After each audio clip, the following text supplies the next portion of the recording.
ओम शांति। आपका प्रश्न है 18 अप्रैल की अव्यक्त वाणी से लेकर योगी तो आत्मा, ज्ञानी तो आत्मा, बाप समान कर्मातीत अवस्था के बारे में डिटेल में समझना है। उत्तर है, देखो, हमारा पुरुषार्थ है कर्मातीत बनने का। कर्मातीत अवस्था क्या है? कर्मातीत का अर्थ यही है कि कर्म से अतीत हो जाना। तो ये तो जब हम शरीर छोड़ देते हैं तब ये अवस्था होती है परमधाम जाने के लिए।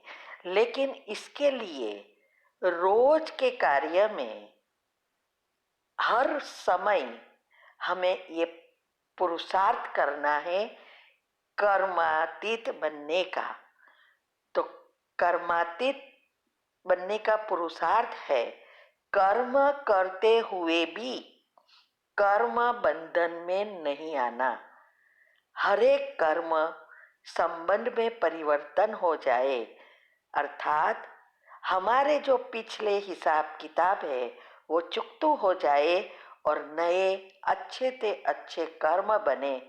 और हम सदा ही जब हम अशरीरी स्थिति का अनुभव करते हैं, निरंतर योगी बनते हैं, तब ये अवस्था हम अंत में प्राप्त करते हैं, बाप समान बन सकते हैं। तो 3 अवस्था के बारे में आज भी मुरली में बताया। तो योगी तो आत्मा क्या? योगी तो आत्मा का अर्थ है सदा बाबा के माना परमात्मा के साथ रहने वाले। सदा आत्मिक स्मृति में जितना रहेंगे उतना परमात्मा की याद स्वतः रहेगी। दूसरा है ज्ञानी तो आत्मा। तो ज्ञानी तो आत्मा वही बन सकते हैं जो इस ज्ञान स्वरूप बनते हैं। तो इसका अर्थ यह है कि इस ज्ञान को जो भी बाबा हमें दे रहे हैं उसको अच्छी रीति समझकर मंथन कर ज्ञान स्वरूप बन कर हमारी चाल चलन चेहरे वाणी व्यवहार सब में यह ज्ञान प्रकट हो। और जब हमारे रग रग में यह ज्ञान बैठ जाता है तो हम परमात्मा के इस बड़े कार्य में सहयोगी बन सकते हैं, नेचुरल सहयोगी बन सकते हैं, क्योंकि हमारे वाइब्रेशंस ही सेवा करेगी। मनसा सेवा तभी काम करती है जब हमारी ये अवस्था होती है, हमारे मन पर पूरा कंट्रोल होता है। तो ये इसके लिए जरूरी है ज्ञानी तो आत्मा बनना। ये जो ज्ञान है वो नए को भी यही मुरलियाँ मिलती है या 85 साल से 85 ईयर्स से जो भी ज्ञान में चलते हैं सब एक ही मुरली सुनते हैं, फिर भी सब ज्ञानी तो आत्मा या ज्ञान स्वरूप नहीं बनते और इसीलिए ये नंबर पड़े हैं। तो ज्ञानी तो आत्मा बनने का अर्थ है हमें मनन चिंतन कर पहली अवस्था योग की जो पहली अवस्था है उसमें पक्का बनना है। और इसके लिए हमने YouTube पर भी रखा है टॉपिक के 4 अवस्था में कैसे जा सके, ये क्या है, पहली अवस्था कैसे पावरफुल बनाकर बीजरूप स्थिति को प्राप्त कर उच्च पद प्राप्त करे। तो ये भी रखा है और तीव्र पुरुषार्थ ग्रुप में भी आता है क्या क्या रोज करना है। तो चैनल का नाम है शिव शक्ति मेडिटेशन बीके कुसुम। फिर सब्सक्राइब करेंगे तो प्लेलिस्ट में जा सकेंगे और सब ग्रुप वाइज रखा है, जो चीज़ चाहिए उस ग्रुप में आपको जाना है। तो ये सहज योगी साथी बनना, परमात्मा के कार्य में साथी बनना, कोई छोटी मोटी बात नहीं है। जिसको सारी दुनिया ढूंढ रही है उसने हमें ढूंढ निकाला। जो सारी दुनिया का ध्यान रख रहा है उसके साथ हम उनका ध्यान रखते हैं। उनको क्या चाहिए? उनको कुछ नहीं चाहिए। उसको उसके कार्य, ये सृष्टि परिवर्तन का जो कार्य है उसमें सहयोग चाहिए। और सहयोग है अपने आप को परिवर्तन करना, और इसके लिए ज्ञान जरूरी है। और तीसरा जो है साथ चलने वाले, माना कर्मातीत अवस्था। कर्मातीत अवस्था बनना अर्थात बाप समान संपूर्ण बनना, शक्तियों में भी संपूर्ण, गुणों में भी संपूर्ण, मस्त सागर बनना। तभी हम साथ जा सकेंगे। ये शिव की बारात जाने वाली है, और शिव की बारात में कहते हैं ना, सब भूत पिशाच पशु पंखी सब साथ में है। लेकिन साथ कौन जाएगा? जो उसके नजदीक वाली आत्माएं हैं। जितना परमात्मा के नजदीक उतना श्री कृष्ण के साथ नजदीक स्वर्ग में आ सकते हैं। ये सिंपल मैथमेटिक्स है। और बाप समान माना कितना परसेंटेज आत्मा में शक्ति है, और उस शक्ति अनुसार दूर और नजदीक रह सकते हैं, क्योंकि ये बारात जा रही है। तो ये संपन्न बनना, इसके लिए कर्मातीत, कर्म करते हुए एक एक कर्म पर ध्यान रखना, पुराने को खत्म करना और नए पर ध्यान रखकर संबंध में परिवर्तन करना, ये है कर्मातीत अवस्था।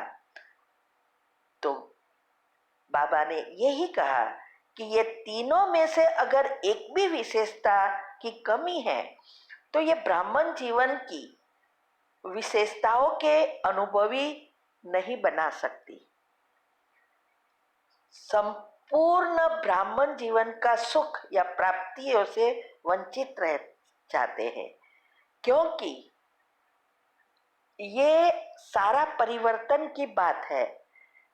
नहीं तो फिर इन दुनिया में जो आत्माएं हैं, अभी देखो ये कोरोना की वजह से घर में रहना लोगों को मुश्किल हो गया है।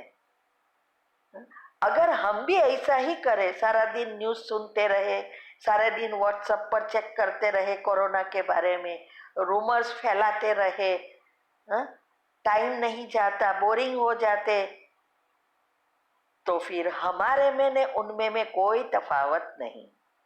ये सब सूक्ष्म पाप बनते हैं। लेकिन ये जो कुछ हो रहा है इसमें हमें कोई इंटरेस्ट नहीं है, और हमारी दिनचर्या मनचर्या ऐसी होनी चाहिए जो कुछ नहीं देखते हैं। हम ना तो टीवी देखते हैं, ना कभी मूवी देखते हैं, ना व्हाट्सएप ग्रुप कोई ऐसा है मेरे पास, या ना सगे संबंधी का फोन आता है, ना टेक्स्ट आता है। जरूर है तब ही आता है। जैसा हमारी अवस्था बनती जाएगी सबको पता चल जाएगा कि हमें क्या अच्छा लगता है, हम कितने बिजी है।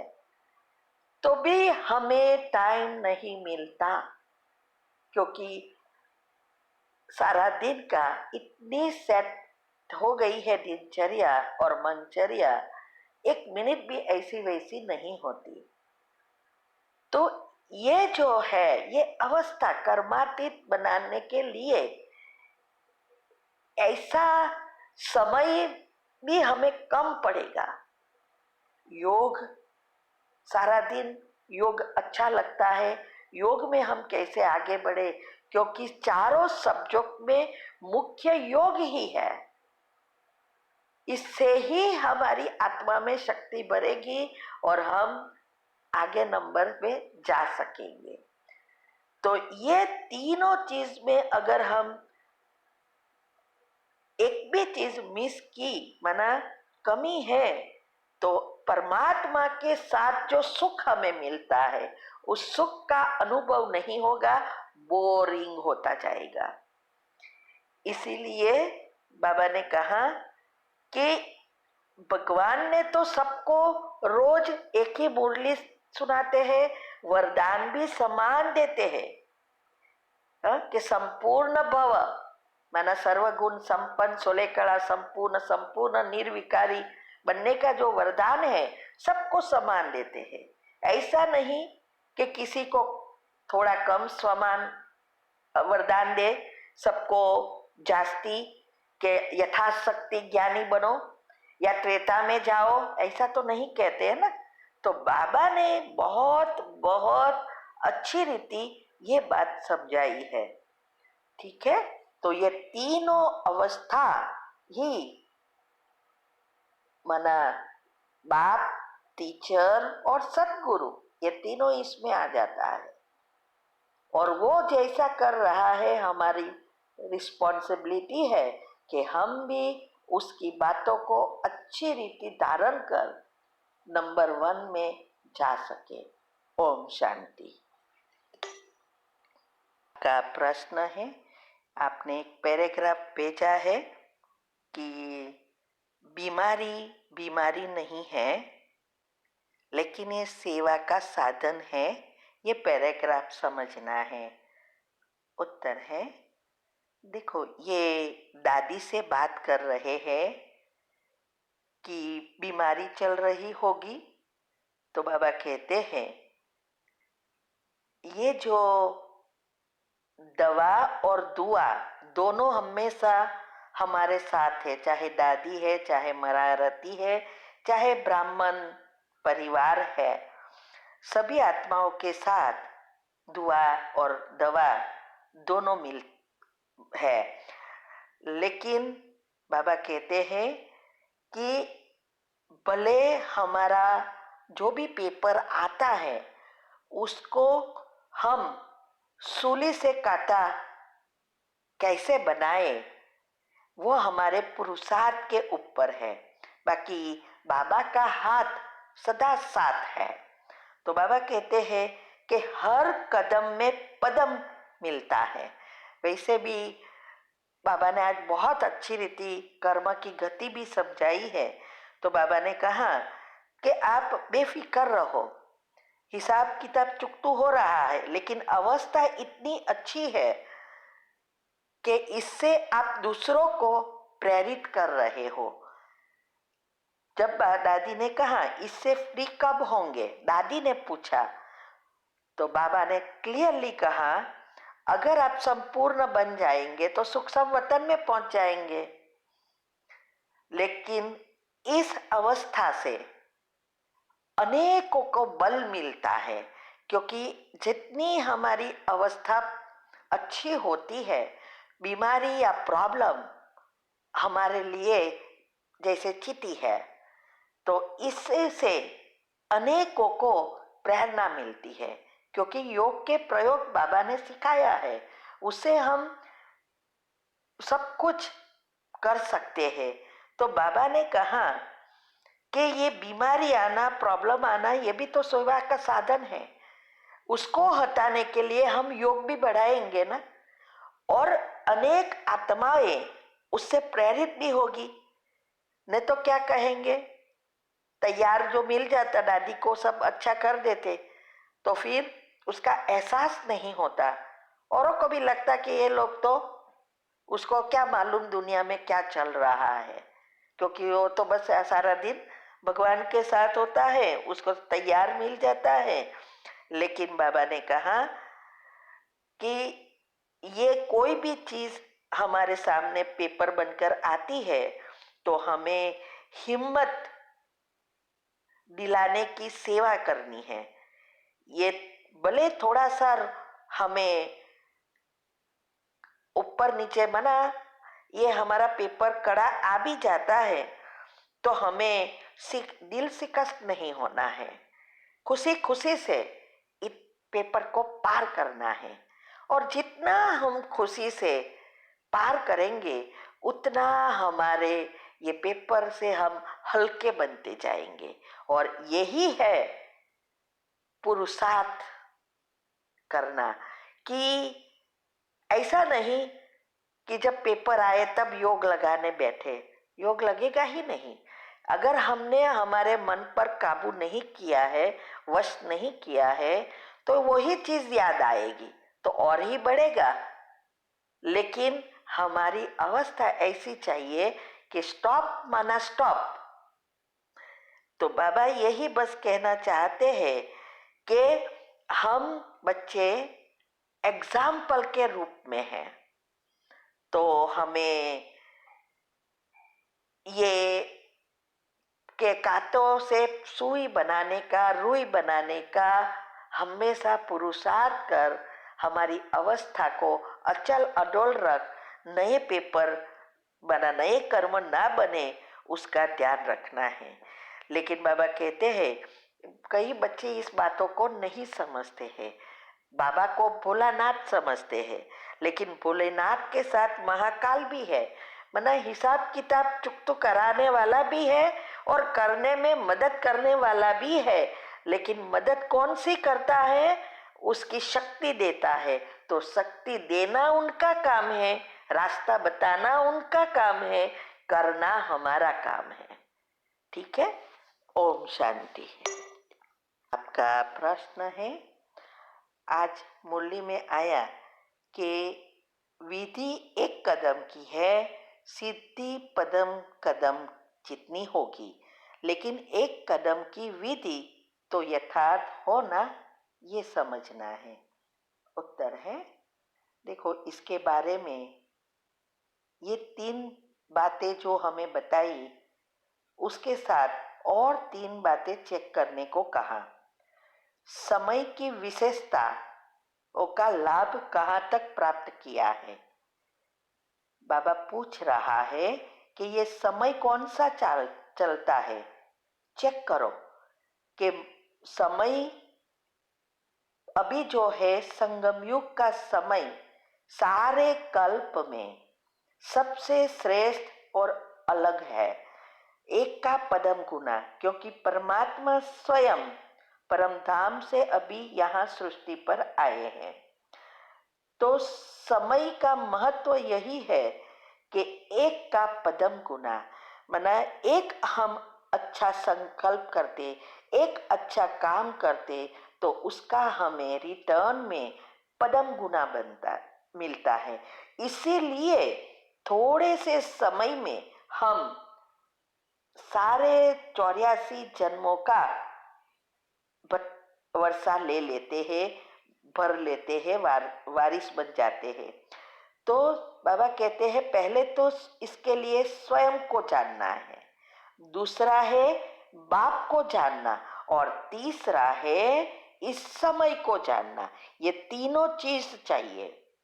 जब तक हम खुद को नहीं समझते, आत्मा के बारे में समझकर आत्मिक स्थिति में स्थित नहीं होते, आत्मिक स्मृति नहीं बनाते, तब तक परमात्म स्मृति में नहीं रह सकते। और समय इसके लिए जरूरी है, समय को देख समझना कि कौन सा ये समय चल रहा है। बाबा ने ये भी कहा कि ये अभी समय जो है इसमें हमें स्पेशल लिफ्ट मिलती है कि इस समय हम जो कुछ करते हैं वो जो पदम गुना जो हमें प्राप्त होता है, तो बाबा कहते हैं कि ये युग, ये संगम युग अर्थात समय को भी वरदानी समय कहा जाता है। तो बाबा कहते कि ये समय भी है, वो भी वरदानी। बाबा जो कुछ देते हैं सब वरदानी ही होता है। तो बाबा कहते हैं वरदाता बाप वरदान बात ने इस समय ही आते हैं, क्योंकि सारे कल्प में तो वो आते नहीं है। तो वरदाता के आने का कारण समय की वरदानी हो जाती है। ये यहाँ आते हैं तभी हम समय भी वरदानी होने के कारण ये कर्म की गति हमारी जो है नियम वो बदल जाता है। जो बच्चे ब्राह्मण बनते हैं ना उसके लिए ही, दुनिया के लिए तो कलयुग ही है। इसीलिए बाबा कहते हैं कि ये थोड़े समय में हम सर्व प्राप्तियों में भी संपूर्ण प्राप्तियों का जो लाभ है वो हम इसी समय उठा सकते हैं। तो संपूर्ण स्थिति को प्राप्त करने का भी यही वरदानी समय है। कर्म अनुसार प्रारब्ध करते प्राप्त करते, जैसा कर्म वैसा फल, वो हमारे सारे कल्प में ये चलता है, एक का एक। लेकिन अभी जो है वो एक कर्म आपका माना हमारा, तो पदम गुणा मदद बाप की। इसीलिए एक का पदम गुना हमें मिलता है। एक सेकंड गवाई माना पदम गुना सेकंड गई। एक नेगेटिव संकल्प चलाया, पदम गुना नेगेटिव संकल्प को का जो हमारे अंदर हिसाब बनता है वो इतनी सारी, क्योंकि बुरे कर्म का भी सेम रहता है ना। तो बाबा कहते हैं कि ये जो परमात्मा की अभी जो मदद है वो मदद को प्राप्त करो, उसको अच्छी रीति समय का उपयोग करो। तो समय, इस समय में जितना हम जमा करते हैं उसको सेव भी करना है, मना बचाना भी है। ऐसा नहीं कि खाया बनाया खाया और खलास हो गया। मना क्या है कि हम गुण और शक्ति लेते हैं, ज्ञान को मंथन कर अपना बनाते हैं, उतना वो हमारा बचत बनती जाती है। लेकिन पढ़ा ज्ञान स्वरूप नहीं बने, पढ़ा और दूसरों को सुना दिया, लिया और किसी को शुभ भावना दे दी, तो हमारे लिए कुछ नहीं बचा। तो हमें अपने लिए ऐसा करना है, मंथन करके अवस्था बनानी है, वही सेविंग्स ही हमें सतयुग में काम आएगी। इसीलिए बाबा कहते हैं कि समय को अच्छी रीति पहचानना है और समय का सदुपयोग कर आगे बढ़ना है। तो वरदानी समय जो है अभी हमारा, उस वरदानी समय सतयुग में भी नहीं होगा। बाबा ने बहुत अच्छी रीति समझाया कि सतयुग में भी ये समय नहीं होगा, लेकिन ये विधि जितनी होगी उतना ही सिद्धि प्राप्त होगी। विधि बाबा ने अनेक रीति बताई है कि कैसे हम इसकी लाभ उठा सके। लेकिन शरत बाबा की यही है कि विधि को अच्छी रीति फॉलो करना है। अगर विधि नहीं तो सिद्धि भी नहीं है। तो इसके लिए हमने विधि शॉर्ट में बहुत अच्छी रीति बताई है कि क्या करना है, वो फॉलो करेंगे तो ये समय का उपयोग आप पूरी तरह से उसका लाभ उठा सकेंगे और अपनी अवस्था बना सकेंगे। बाकी समय गया वो समय गया। इसलिए आज बाबा ने ये भी कहा कि सतयुग में भी ये एक का एक ही हो जाता है। सतयुग में तो हम नीचे कला में उतरते जाते हैं अभी ही, लेकिन ये जो जितना हम बचाते हैं उस अनुसार हम सतयुग में हम बैठे बैठे खाते हैं। माना कर्म का हिसाब वहां नहीं बनता, फिर भी हमारी कला तो नीचे उतरती ही है। ठीक है। ओम शांति।